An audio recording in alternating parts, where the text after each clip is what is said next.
mga mams! Ayan, sa dami ng mga nagtatanong, nasa na ba si Mia Kaloka? Ano na ba nangyari sa kanya? Talaga ba? Oo, and all, no? Marami pa rin sa inyo siguro ang hindi nakakalam ng kanyang FB page kasi nga, nawala yung una niyang original account. Hindi nawala. Nawala lang yung access ko. Yeah, same. Ganun. Para mas madaling maunawa At alam mo nila. kung paano ko makuha ulit yun? Magpapa-verify ako. Verify badge. Kaso, yung kulay blue. Oo. Yeah. Yun So, daw, kailangan. kailangan bayaran mo ng credit card. Pag sumirdo na ako para maano ko ayan na. Meron na siya kagad sagot. Oo. So again, sa mga naghanap sa kanya, hello guys, may cleavage na ako. You can visit her FB page. Ayan na siya. The House of MK. Yan. The House of Mia Kaloka. Type nyo lang din po, Mia Kaloka. Makikita nyo. The House of Mia Kaloka. Yes, kasi napakaraming nagtatanong nga kung nasa ka na daw, ano nangyari sa'yo, kung humihinga ka pa ba, kung buhay ka pa raw ba. Nandito lang ako sa likod ng hinaguan. Dumadaan-daan na sila Brenda dyan eh. Pag dumadaan kayo, alam ko, hi! Gumagano'n kayo. We are shouting. Tapos nakahiga akong ganyan. Tapos, hi! Pagtingin mo, wala na. Nakadaan na kami. Pwede naman dumaan, tapos mag-leave lang ng something, like ice candy man lang, diba? Pwede naman. Or, speaking of ice candy. May chippy kami dito. Pwede, hindi dire-diretso, te. May tinda kang ice. Pinakalaban mo ang yellow ni Donna. Charot. Hindi, malayo naman. May tindahan ka ng almost yellow. 1 kilometer na ang hinaguan sa From akin. here? This is like almost 700 steps. Tapos gagano'n ka Just pa. mahihirapan mo pa ako kung anong meters. Depende ko sa kadadaan. Kasi meron tayong spillway. Pag dito sa spillway lang, siguro mga half kilometer lang. But it's still 500 steps. Okay. Pero pag dito ka dumaan sa may basakan, yung 500 steps is 500. Mga half kilometer siya. Okay. So ngayon, pinilagpas sa may spillway, akala mo madali lang siya. Masaglit na 200 steps ulit yun. Dun kila Takim 200 plus 200. Yung papunta ka pa doon sa tatawid ka pa ng ilog papunta sa farm 100 steps yon, parang ganon, or 50 steps. So 'di ba? Kulang-kulang 1 Depende, kilometer. basta depende sa legs kung gaano kahaba yung bias mo. Ay, anyway, medyo mas ano ka. 'di ba? Kaya nga sabi ko sa iyo, ganyan kayo. Hindi ko rin masasabi kung ilang meters. Hindi ka ganyan. Ayan, so nandito ako ngayon sa kanya kasi meron ako sa kanya pasalubong from Manila. Thank you. Yes, Uuwi kasi ako. Kailan? Ano ba talaga? Sabi mo na nakaraan, ano ka? Uuwi din ako. Pero sabi mo, nanti kita. Sabi ko, sige na nga. Si Brenda, kailan ba flight niya? Kailan balik niya? Hindi pa sure. Hindi pa sure, di ba? Ako, uwi kasi si Papa ng US ng July 2. So, ihatid ko man lang si Papa. So, at least mga 25, 26, fly muna ako ng Manila. For 1 week ka doon. Oo. Fly muna ako ng Manila. Hatid ko si Papa sa airport. Not bad. Ano naman si Dekatok, di ba? Yeah, di babalik na sila. Babalik na rin. Babalik na sila. So, anyway, ayun nga. Kasi nung nakaraan, di ba, ang bigay ko sa'yo nung nag-ano ka is yung relo. Oo. Tapos kasi gusto ko makitulog sa, hindi naman ako sa maarte, pero di ba yun naman may beddings, yung kama ko. Kahit sa Manila po, gusto ko mga terno-terno yung higaan, yung kama ko, yung unan, yung punda. Wala lang, parang feeling ko ang aliwalas ng tingnan tsaka ang sarap. Kaya ito na yung aking pangako sa iyo. Uy, thank you. Pwede mo siya batawan. Ayan. Di batawan. Pwede mo tignan. Ay, bitiwan pala. May mic si Ma'am Shiji, ang ganda. Yes, so para at least medyo ano na yan. Thank you, Ma'am Shiji, ha. Malamig. Ay, akin yun. Hindi kasama yan kasi inumin ko to. Una natin i-promote. Kasi ma-dehydrate tayo. Yan. Thank you. Anong size ba ito? Wala ka naman masyadong malaki. Kasi mukha ka namang, wala ka naman jowa, so single ka. Pero yung kama mo kasi double. Oo, double. Ayan. Sige. So, meron na rin siyang punda. Iti-testing natin yan mamaya. Kamusta ka na ba? Ano na ba ang okay naman nga, di ba? I mean, ano nang mga bagong ganap? Ano bagong Thank you, Ma'am Shiji. O, di ba? Ano yun? Ano mga bagong ganap? May bago ka bang boylet? No. Ha? Yung mga nababalitaan ako, may mga lalaki ka na raw. Asan sila? Baka gusto mo i-share? Wala, pinauwi ko na lahat. Mabigat magtayo ng bahay ang puna. Ay, dalawa na pala yan, punda? Oo, 2 punta. Ito pinauwi ko, may bahay naman sila, te. Wala palang kumot. Ano? Okay na siya? Ay, hindi mo masyado makumot. Ni Ma'am Shiji. Kailan ka ba nagkumot? Kahit malamok, hindi mo masyadong makumot. Unless, yung malamig na malamig, gusto ko magkumot. Kasi, Pero kung ano, hindi naman. Oo. Yun na nga. So, walang jowa ngayon? Wala. Boylet, ano lang, hindi man jowa na ano, na parang, what do you call this? Parang may MU lang ganyan, ganon. May MU lang, oo. So, wala to si Boy Chinito? Parang MU siya, oo. May regard, pero hindi kailangan disregard.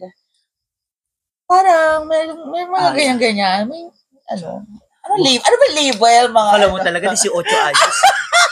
Umarte talaga, akala mo teenager. Arte mo. Anyway, ayun nga, so napadalaw din tayo rito. So magbabanding kami after this. Sana kanina pa. Ano mo naman ang oras? Hindi kasi di ba pagod? Pagod kayo galing Siargao, oo. Surigao. Surigao. Oo. So, eto na. Uwi ka na Manila. At may mga nagtatanong kasi, totoo ba, matutuloy ka na sa abroad? Oo, pero matagal pa. Hindi man basta-basta yun. Inaantay ko nga eh. Tsaka alam niyo namang matagal na ako nakapetition, di ba? So, hopefully talaga. Hopefully lang. Pero, kung mag-e-exam kasi ako, sabi nila auntie, mag-exam ka na, ganyan. Ano nakakapagod? Isipin mo pala mag-exam ka. Hindi naman basta-bastang exam to. Pero, alam mo yung pinagdaanan natin yung mga examination natin before, yung mga so kailangan mo board exam. exam. Mag-aaral ulit. Oo, kailangan ko mag-aral pero ulit. Mag-review. Pero kung worth it naman ulit.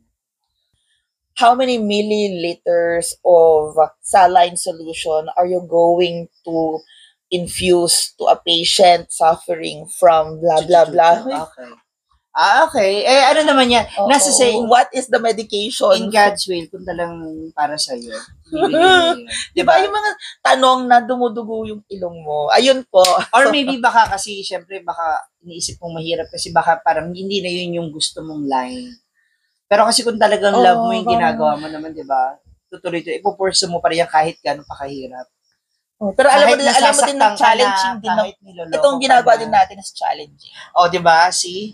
Just like yung pag-exam. At least ito kasi, yun nga lang, hindi mo kailangan mag-exam, pero at least kailangan mo rin mag-exert ng effort. Kasi yung gagawin mo going abroad, it's like twice or halos 10 times ng effort na dapat mong gawin. Hindi lang isang exam yun. Yeah.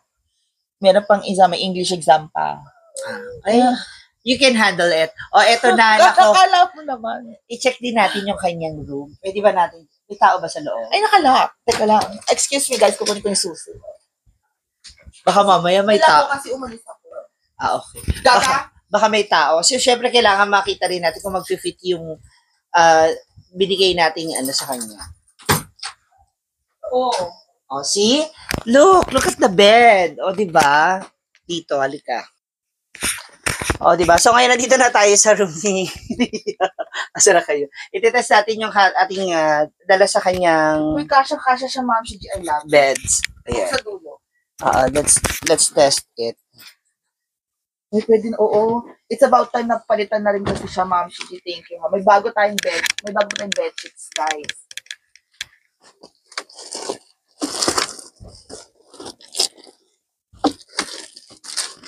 Long, ganda ng fit.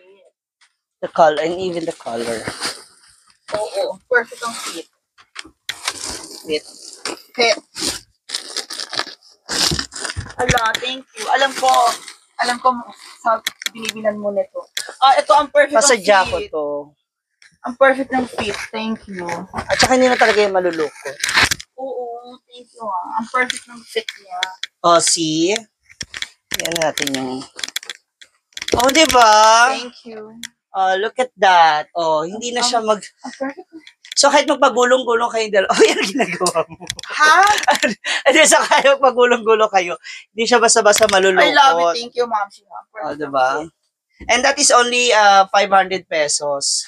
Wow. Yes. I-Gcash mo na lang sa akin. May utang. Charot lang. Sabi niya, ano ba? Pasalubong ba ito? Ibibenta. Ito din. Ito. Yeah. Medyo dirty na. Hindi siya medyo. Talaga madumi siya. Dami na. So most of the time kasi dapat talaga ang mga unan, especially pag naaarawan. Ako, yun kasi nakasanayan ko. Tsaka diba, mga moms, noon yung iba nilalagyan pa siya ng... Ganda. Parang almirol. Ina-almirol siya. Oo nga. Yung ang tawag dyan, yung almirol is, may nanonood ako, cassava flour. Oo, like yung para siyang para tumigas yung tela tapos hindi siya mabilis kapitan ng ng bacteria o Almirol ng dumi. cassava flour. Yung parang titigas siya. Yes. Yung ba yung bago planchahin? Aha. Maganda yun sa uniform. O, ano tawag ginagawa talaga? sa uniform. Almirol ba yun? Ina-almirol. Almirol ba? Yes. Almirol. Ayan. Ayan, thank you. Napaka-sexy ng fit. Diba? Fit talaga. At saka yung niya kasi color. Ayan. So, magpapagawa rin tayo ng ganyan. Hanap din ako ng iba pa mga tela. Kasi nga, yung para naman sa mga A-house. Oo. O, kasi nung banggit kanina ni Brenda, so sabi ko, sige, Ilang hanap A-house? tayo ng tela. So, at least siguro 16 pieces para tigda dalawa may kapalitan. Oo, true. Para mabilis ni matuyo. O, ayan. Maulan din ngayon, guys. Kaya hindi rin ako nakakapasyal-pasyal minsan. Correct. Wala naman sila nung hindi ako nakakapasyal. Walang galat, ikot-ikot. Sabi ko nga, bakit hindi dumadaan tong mga to dito sa bahay? May pinuntahan. Kaya sabi ko, dito lang ako. Diba, fit siya. Thank you. So, there you have it, mga ma'am. So, again, sa mga hindi nakakakita at nakakalam ko kung saan nyo siya gusto makita, sa kanya mga videos and vlogs, please do follow The House of MK or Bia Kaloka. Just The House of Bia Kaloka. Ganun lang. Yes. Thank See ya! you. Bye-bye!